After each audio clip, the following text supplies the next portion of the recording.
അസ്സലാമു അലൈക്കും വറഹ്മത്തുള്ളാഹി വബറകാതുഹു. മുഅ്മിനീങ്ങളെ, വിജയം ആഗ്രഹിക്കുന്ന ഏതൊരു മുഅ്മിനും ചിന്തിക്കേണ്ട വളരെ പ്രധാനപ്പെട്ട രണ്ട് കാര്യം മഹാന്മാർ നമ്മെ പഠിപ്പിക്കുന്നു. അതിൽ ഒന്ന് ഫിക്റാണ്, മറ്റൊന്ന് ശുക്റാണ്.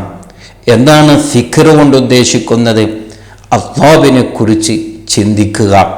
അല്ലാഹു എനിക്ക് എന്തെല്ലാം നിഅമത്തുകൾ ചെയ്തിട്ടുണ്ട് എന്ന് ഏത് സമയത്തും നാം ഇങ്ങനെ ഓർക്കുന്നവരായിരിക്കണം. പലപ്പോഴും നാം ചിന്തിക്കുന്നത് എനിക്കൊന്നും റബ്ബ് നൽകിയിട്ടില്ല എന്നൊരു ചിന്തയാണ്. പക്ഷേ ശരിക്കൊന്ന് ഇരുന്ന് ചിന്തിച്ചാൽ മനസ്സിലാകും അല്ലാഹു സുബ്ഹാനഹു വ തആല എത്രമാത്രം അനുഗ്രഹങ്ങൾ, എത്രമാത്രം നിഅമത്തുകൾ റബ്ബെനിക്ക് നൽകിയിട്ടുണ്ട് എന്നുള്ളത്.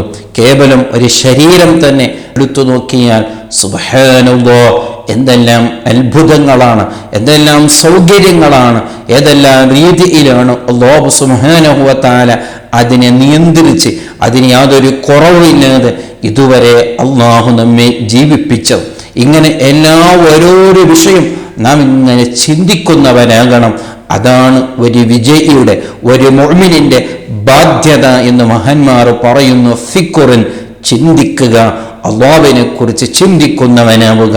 അങ്ങനെ ചിന്ത ഉണ്ടാകുമ്പോൾ ഉണ്ടാകുന്ന വലിയൊരു ഇബാദത്താണ് ശുക്ർ എന്നുള്ളത്. അങ്ങനെ നല്ല ചിന്തകൾ ഉണ്ടാകുമ്പോൾ നാം തന്നെ നമ്മുടെ മനസ്സിൽ ചിന്തിച്ചു പോകും, എനിക്ക് ഇത്രയെല്ലാം റബ്ബ് അനുഗ്രഹങ്ങൾ ചെയ്തിട്ട് ഞാൻ റബ്ബിന് ശുക്ർ ചെയ്യേണ്ടതില്ലേ, റബ്ബിന് ഞാൻ നന്ദി ചെയ്യേണ്ടതില്ലേ? അങ്ങനെ ചിന്തിച്ച് അങ്ങനെ ഒരു ശുക്രിന്റെ ചിന്ത വരുമ്പോൾ പിന്നീട് നമ്മുടെ നിസ്കാരത്തിനിക്ക്, നമ്മുടെ ഖുർആനോത്തിനിക്ക്, നമ്മുടെ ദിക്റിനിക്ക്, നമ്മുടെ ഇബാദത്തിനിക്ക് വലിയ രസമുണ്ടാകും, വലിയ സന്തോഷമുണ്ടാകും, വലിയ റാഹത്തുണ്ടാകും. കാരണം അപ്പോൾ നാം ചിന്തിച്ചു പോകും, നാം ചെയ്യുന്നതൊന്നും റബ്ബ് ചെയ്തതെനിക്ക് പകരമാകില്ല, പക്ഷേ എന്നാലും എനിക്ക് വലിയ ബാധ്യതയുണ്ടല്ലോ എന്ന് മനസ്സിലാക്കി നാം ചെയ്യുന്ന ആ ഇബാദത്തുകളെല്ലാം നാം ഭംഗിയാക്കാൻ നോക്കും. അപ്പോൾ നമുക്കുണ്ടാകേണ്ട വളരെ പ്രധാനപ്പെട്ട രണ്ട് കാര്യമാണ് ഫിക്റുൻ ശുക്റുൻ എന്നുള്ളത്. ഫിക്ർ ചിന്തിക്കുക, ശുക്ർ അങ്ങനെ ചിന്തിച്ച് അല്ലാഹുവിന് വലിയ നന്ദിയുള്ളവരാവുക എന്നുള്ളത് വലിയൊരു ഭാഗ്യമാണ്, വലിയൊരു തൗഫീഖാണ്. മിൻ അസ്ബാബി സആദത്തി, വിജയത്തിന്റെ അടയാളത്തിൽ കാരണങ്ങളിൽപ്പെട്ടതാണ് ഫിക്റും ശുക്റും എന്നുള്ളത്. എങ്ങനെ ചിന്തിക്കണം? ഹൈസു തതഫക്കറ ഫീ കസറത്തി നിഅമില്ലാഹി അലൈക ഫീ ഹവാലിക കുല്ലിഹാ, എല്ലാ സമയങ്ങളിലും ഓരോരോ നിമിഷം നിനക്ക് റബ്ബ് അല്ലാഹു നിഅമത്തുകൾ ചെയ്തുകൊണ്ടിരിക്കുന്നു. അത് നീ ചിന്തിക്കാത്തത് കൊണ്ട് നിനക്ക് മനസ്സിലാവാത്തതാണ്. അതിങ്ങനെ ചിന്തിക്കുക. ഫീ സിഹ്ഹതിക, എന്തൊരു ആരോഗ്യമാണ് നിനക്ക് അല്ലാഹു നൽകിയിട്ടുള്ളത്. വസംഇക, അല്ലാഹു നൽകിയ വലിയൊരു നിഅമത്താണ് നിന്റെ കേൾവി എന്നുള്ളത്. വബസരിക, നിന്റെ കാഴ്ചയെന്നുള്ളത്.